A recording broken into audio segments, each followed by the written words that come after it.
क्योंकि जिस बात को उन्होंने कहा है वो कहां से काटने वाला है।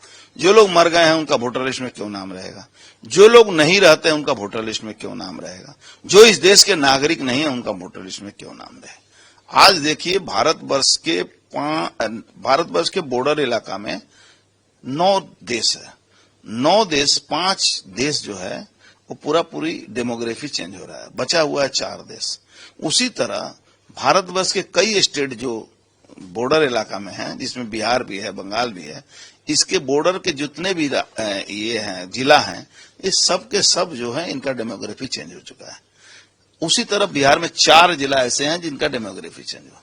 तो इसमें कौन सा अन्याय किया है कि इनकी ये चिल्लाना शुरू किए हैं? इनको क्यों फटती है इतना? सही बात करने में इनको क्या प्रॉब्लम होता है? अगर जो लीगल वोटर हैं उनके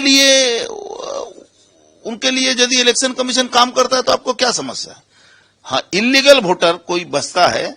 अभी देखिएगा कि वहां कोई 2 लोगों के नाम पर कोई गलत कोई नाम देकर, कोई कुत्ता के नाम पर कोई ये सही है गलत है मैं नहीं जानता, लेकिन तृणमूल कांग्रेस ने इसका लिए एक बयानबाजी किया। मैं एक बात पूछना चाहता हूं कि आज 53 लोगों के अगेंस्ट में एफआईआर हुआ है, बीएलओ के अगेंस्ट में।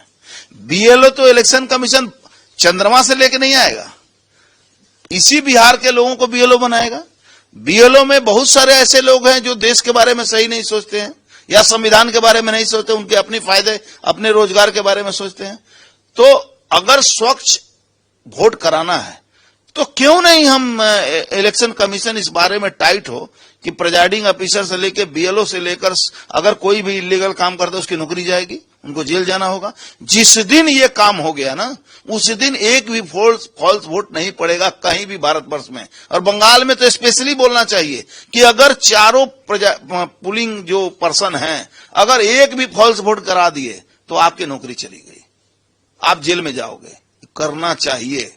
इलेक्शन कमीशन का दायित्व है कि भारत में निष्पक्ष चुनाव हो। जिसको जो वोट दे भाई, उससे क्या फर्क पड़ता है? आप अच्छा काम करेंगे आपको लोग वोट देगा। अब ममता बनर्जी जैसे है, वहां जैसे विरोधी चिल्ला रहे हैं, ममता बनर्जी यहां चिल्लाती है कि हम नहीं मानेंगे। अरे हाँ, आप होते कौन है भाई संविधान को नहीं मानने? आप तो बोलते थे सीए नहीं मानेंगे, आप तो बोलते देंगे एनआरसी नहीं मानेंगे। आपकी हिम्मत है सीए एनआरसी नहीं मानने का? क्यों? आपका तो बोली रोज बदल रहा है। कभी बोलती है एक्टा वोट काट ले हमें देखे न वो, कभी बोलती हैं कुछ, कभी कोई। आप देखिएगा धीरे धीरे आप बोलते हैं कि नहीं आप लोग काम कीजिए, आप लोग ईमानदारी से काम कीजिए। अरे भैया ईमानदारी से काम करने धमकाने की क्या जरूरत है? 2002 साल 3 साल में एसआईआर हुआ था और आज फिर हो रहा है। मुझे नहीं समझ में आता है, अगले 2 साल बाद डिलिमिटेशन होगा तो उसके लिए तो स्वच्छ वोटर लिस्ट चाहिए। तो अगर कर रहा है तो इंडिजोट और उसके जो नाजायज औलादे हैं, जो बाई प्रोडक्ट हैं, उनको प्रॉब्लम क्यों हो रहा है भाई? अगर जेन्युइन वोटर वोट देते हैं तो आप अपना काम रखिए ना भाई, आपको क्या प्रॉब्लम है? हाँ, अगर कोई गलती करता है तो फिर तो 1 महीने का टाइम मिलता है। अब जिसे खेसरा वोटर लिस्ट आज प्रकाशित हुआ, उसके बाद क्या हुआ? 1 महीने का टाइम दिया, ऑब्जेक्शन दीजिए, रिवीजन होगा। ऑब्जेक्शन दे ही सकते हैं, ये तो नियम है, आज का नियम नहीं है। ये टीएन सेशन जिस दिन थे उस दिन से ये नियम है। उसके पहले देश के कानून में, संविधान में लाया गया था। टीएन सेशन ने इलेक्शन कमीशन को मजबूत किया, उसकी ताकत को लोगों को दिखाया, लेकिन उस दिन से ये कानून है, कोई नया कानून नहीं बना है। स्वागत है, करना चाहिए। मैं तो वही बात बोल रहा हूं कि अगर स्वच्छ वोट हो, व्यवस्थित ढंग से जो इलीगल वोटर हैं उनको हटाया जाए, उसमें नुकसान तो कुछ नहीं है, स्वागत है उनको।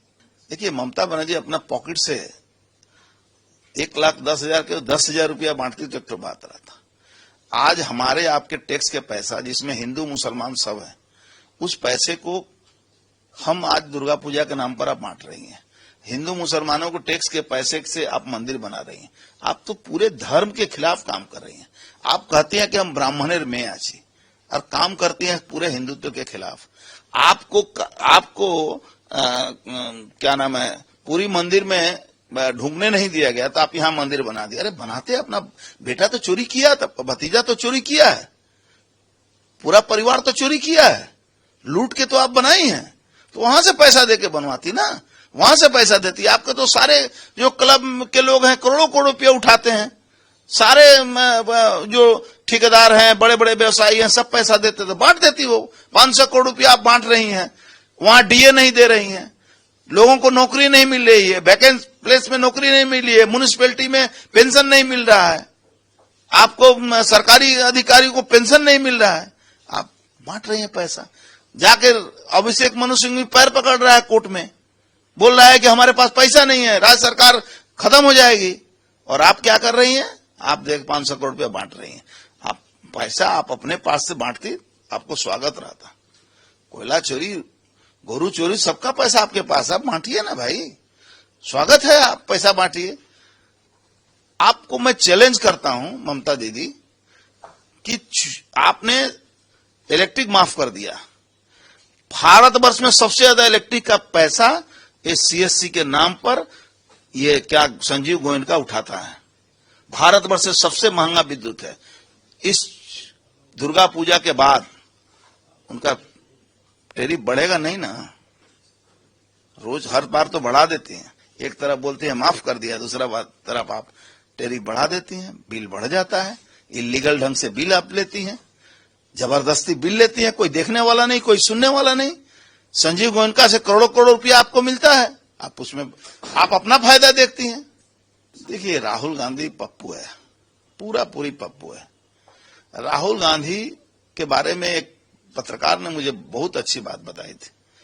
कहा, मैंने पूछा कि यार क्या बकवास कर रहा है, तो बोले कि देखिए भाई, ये आदमी फ्रेंच में सोचता है, अंग्रेजी में उसका ट्रांसलेट करता और हिंदी में बोलता है, तब तक भूल जाता है कि हमने क्या सोचा है।